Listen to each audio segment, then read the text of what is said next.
checking ng mga warrior natin, mga idol, may bagyuhan. I-check natin sila kung nasa top condition pa rin sila. Kasi alam nyo naman, yung bagyo tuloy-tuloy, yung hangin tuloy-tuloy. Kawawa yung mga ibon pag hindi natin kine-check at minomonitor.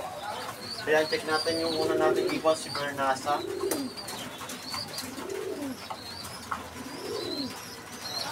Yan, ganda na katawan mga idol.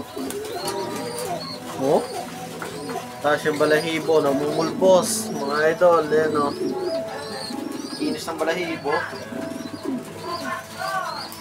Ready na para bukas, kung matutuloy yung loading bukas. Ready na yung mga warrior natin. Tingnan ko. Nasa peak condition na sila. Yan, next natin si Leo Hermans.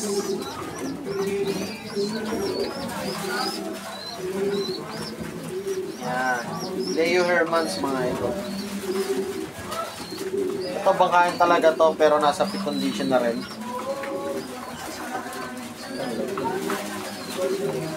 Isipan ng 10 plate niya no mga idol pero muuwi.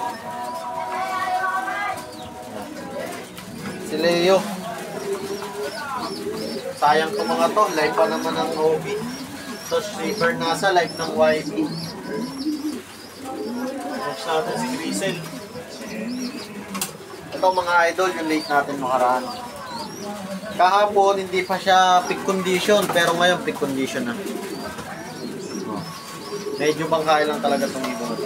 Pero ito na yung tunay niyang katawan.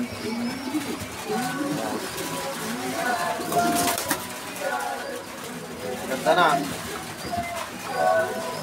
Hindi silo na ako. Nasa peak condition na sila. May bukas pa. Kung sakaling bukas. Loading na bukas. So I will find. Makaputo yung loading natin.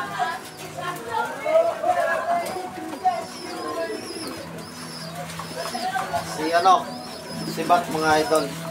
Yan sila, wala pa mga pangalan to mga idol na tinatawag ko lang sa mga ayas ng mga magulang nila. Para pag nanalo sila, doon pa lang tayo magbibigay ng pangalan. Yan. Yung katawan nito, goods na rin. Ito unang nag-recover sa kanilang lahat. Yung na-pick sa condition niya. Okay. Ready na. Ang ganda ng balahibo.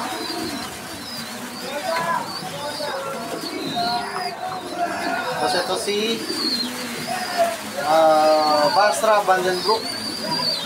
Yan, wala pa rin mga pangalan niya mga idol, no? Yan, bangkain to na malaki. Grabe yung katawan nito, bangkain siya. Pero ang tigas ng katawan, tignan yung balikat to. Kaya lang, cut-off nga 2 beses. First lap, cut-off, second lap, cut-off. Nagkaubusan ng second lap. Pero pick na sila. Yan, tayo lang yata nakakompleto sa mga tinitraining sa club natin. Ngayon, maganda percentage natin. Kompleto, mula training, first training hanggang derby ng third lap OB, second lap YB. Ito is 2 butas ito sa YB. Pero nakasali ito ng patitayan, NMAX tapos 100k guaranteed. Quality divided. Ganda ang condition nila. Pick na sila, pick. Tapos may bukas pa. Yan, mula na naman, oh. Ito yung ibon ni Boss James. Ayan. Ibon ni Boss James. Ayan. Ganda na rin ito, mga idol. Mga pick condition na.